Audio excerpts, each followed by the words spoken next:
अभिवादन स्वीकार कीजिए ब्रजेश मिश्रा का और आप देखना शुरू कर चुके हैं द डिबेट।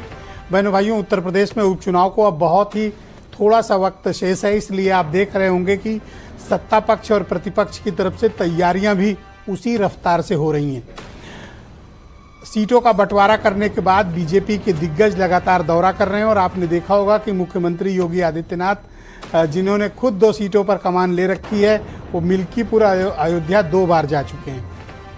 बीजेपी के और भी नेताओं को, जिनको भी अपनी अपनी सीटें 10 ये अलाट हुई हैं, सब अपने सघन दौरे पर हैं। तो बीजेपी इस बार का चुनाव बिल्कुल हल्के में नहीं लेना चाहती, ना कोई ओवर कॉन्फिडेंस दिखाना चाहती है। और इस बार ये उपचुनाव बीजेपी के लिए भी एसिड टेस्ट होगा, क्योंकि हाल ही के चुनाव में उसे पराजय का सामना करना पड़ा और विपक्ष में भी तैयारियां तेज हो गई हैं और सबसे ज़्यादा चौंकाने वाली तैयारियां बीएसपी में हैं। आज चर्चा इसी विषय की होने वाली। बहनों भाइयों, मायावती लगातार उपचुनाव की तैयारी कर रही हैं और आप देख रहे होंगे कि एक के बाद एक बैठकें और बहुत ही आक्रामक रणनीति का वो इस्तेमाल कर रही हैं। किसी और ने घोषित किया हो या न किया हो, बहुजन समाज पार्टी ने विधानसभा प्रभारी के तौर पर 3 टिकट अब तक घोषित कर दिए हैं और इस बार उनका कॉम्बिनेशन अपर कास्ट और शेड्यूल्ड कास्ट कम्युनिटी के बीच है, स्पेशली ब्राह्मण्स और पासी कम्युनिटी उनके टारगेट में है। और उधर आजाद समाज पार्टी ने भी तैयारी कर ली, यानी चंद्रशेखर भी कई सीटों पर चुनाव अपनी पार्टी को लड़ाना चाहते हैं। इस बार का ये जो चुनाव है बहुत अहम है। वैसे तो यूपी का हर चुनाव बहुत अहम होता है, लेकिन इस बार का चुनाव कुछ ज्यादा ही अहम है। उसका कारण यह है कि अभी लोकसभा जो चुनाव संपन्न हुए हैं, उसमें जो परिणाम आए हैं वो बहुत ही चौंकाने वाले रहे। अब बीजेपी को लगता है कि ये सही वक्त है कि अपनी जो बढ़त हमने गंवाई है, उसको इस उपचुनाव के जरिए उस बढ़त को वापस पाने में कामयाबी हासिल कर लें। अपोजिशन के पास इस बात का संकल्प है कि हमने जो सीटें जीती हैं, हमारा जनाधार बढ़ा है, उसके पास बचाने का संकट है और बीजेपी के पास वापस लाने की छटपटाहट। इसीलिए आप देख रहे होंगे कि 1-1, 2-2 सीटें बांटकर बीजेपी लड़ रही है। जैसे 2 सीट मुख्यमंत्री के हवाले है, 2 सीट एक डिप्टी चीफ मिनिस्टर के पास है, 2 दूसरे के पास है, बाकी 30 मिनिस्टर्स में सब 3-3 मंत्री एक सीट पे लगाए गए हैं। समटाइम इसका रिएक्शन भी होता है, लेकिन ये बीजेपी की रणनीति है। आपने घोसी के उपचुनाव में देखा होगा, उसमें उन्होंने यही रणनीति का हासिल की थी। हालांकि वहां का चुनाव हारे थे, लेकिन हार और जीत से पार्टियां सबक लेती हैं। क्या वो मुद्दे जो लोकसभा चुनाव के दौरान थे, वो मुद्दे अभी जीवित हैं? क्या विपक्ष का जो मैंडेट उसे हासिल हुआ था वो अभी कायम है या उसमें कुछ बढ़त या घटत हुई है? बीजेपी के सामने अब सबसे बड़ी समस्या है कि 2027 के चुनाव के पहले ये अंतिम बड़ा मुकाबला है।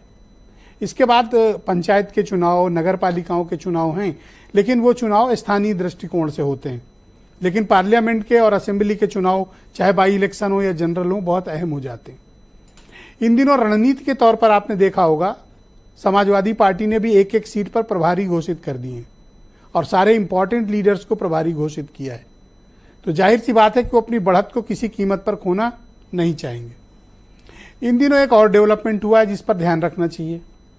बहुजन समाज पार्टी, आप देख रहे होंगे कि 15 दिन में 3 बड़ी बैठकें और 2 बड़ी प्रेस कॉन्फ्रेंस मायावती कर चुकी हैं।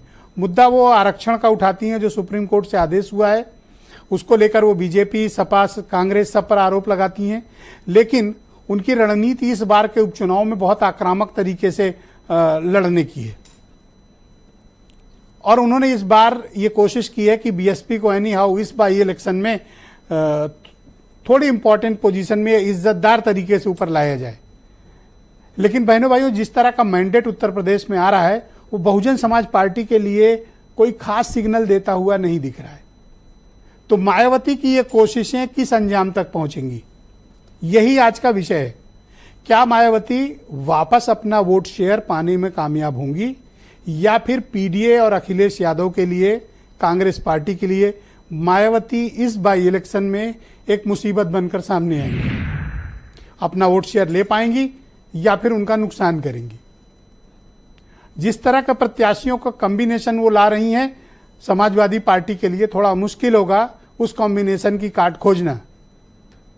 लेकिन बीजेपी से करीबियत बताकर अपोजिशन बहुजन समाज पार्टी को कार्नर करने में कामयाब हो जाता है। इस बार क्या वो रणनीति चलेगी?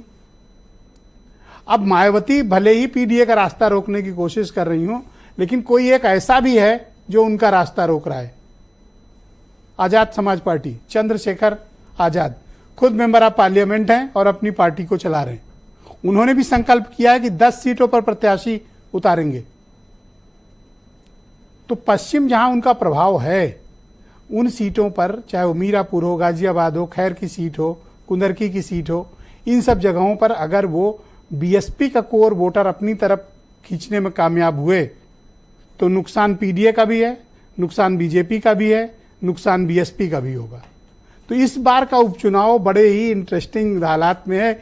इस बार बीजेपी और सपा के साथ साथ उनके जो सहयोगी हैं, चाहे वो आरएलडी हो, कांग्रेस हो, निषाद पार्टी हो, इनके भी राजनीतिक बाहुबल का एसिड टेस्ट होने वाला है। इसलिए कहता हूं कि इन 10 सीटों पर चुनाव इस बार बहुत अहम होने वाले हैं और ये तस्वीर बताएंगे कि 2027 में असेंबली इलेक्शन के लिए क्या तस्वीर उत्तर प्रदेश के मतदाताओं की बन रही है, क्योंकि ये 1-2 नहीं बल्कि 10-10 विधानसभा सीटों का सवाल है। आप कुछ बयान सुने, फिर आज की डिबेट आगे बढ़ाएंगे। 80% दलित पीडीए के साथ में चला गया है और ये 2027 तक पीडीए के साथ में रहेगा, माननीय अखिलेश यादव जी के साथ में रहेगा। और रही बात बीएसपी की, तो बीएसपी से तो बहुत हम दलित बहुत पीछे चला गया है। हर पार्टी को चुनाव लड़ने का स्वाभाविक रूप से अधिकार है और आने वाले दिनों में ये बातें और स्पष्ट होंगी, कौन लड़ रहा है, कितना सीटों पे लड़ रहा है, कितनी मजबूती से लड़ रहा है। अभी समय आने दीजिए, बताएंगे। बहुजन समाज पार्टी जिस वोट को झूठा लालच देकर अपने पाले में करती थी, माल कमाती थी, वो वोट पूरी तरह से राहुल गांधी को अपना नेता मानकर घर वापसी कर चुका है। बहन जी चाहे चुनाव लड़ ले, लोग जानते हैं बहन जी को जो लिस्ट आएगी वो भारतीय जनता पार्टी के दफ्तर से आएगी। तो अब वो बहन जी का भाजपा का अघोषित गठबंधन उत्तर प्रदेश में कुछ नहीं कर पाएगा। बहनों भाइयों, आज की परिचर्चा को आगे बढ़ाएंगे। आलोक अवस्थी यूपी में बीजेपी के प्रवक्ता हैं, हेमंत तिवारी मेरे साथ मौजूद हैं, जाने माने पत्रकार हैं, मनोज काका समाजवादी पार्टी के प्रवक्ता हैं, प्रियंका गुप्ता उत्तर प्रदेश में कांग्रेस कमेटी की प्रवक्ता हैं और डॉक्टर एमएच खान जाने माने पॉलिटिकल एनालिस्ट और बहुजन समाज पार्टी के फॉर्मर नेशनल स्पोक्स पर्सन हैं, मेरे साथ इस कार्यक्रम का हिस्सा हैं। और अजय वीर सिंह मेरे साथ मौजूद हैं, राष्ट्रीय लोकदल के प्रवक्ता, और वीरेंद्र सिंह जी हमारे स्टेट हेड। आप सभी का स्वागत और धन्यवाद मेरे साथ इस कार्यक्रम में शिरकत करने के लिए।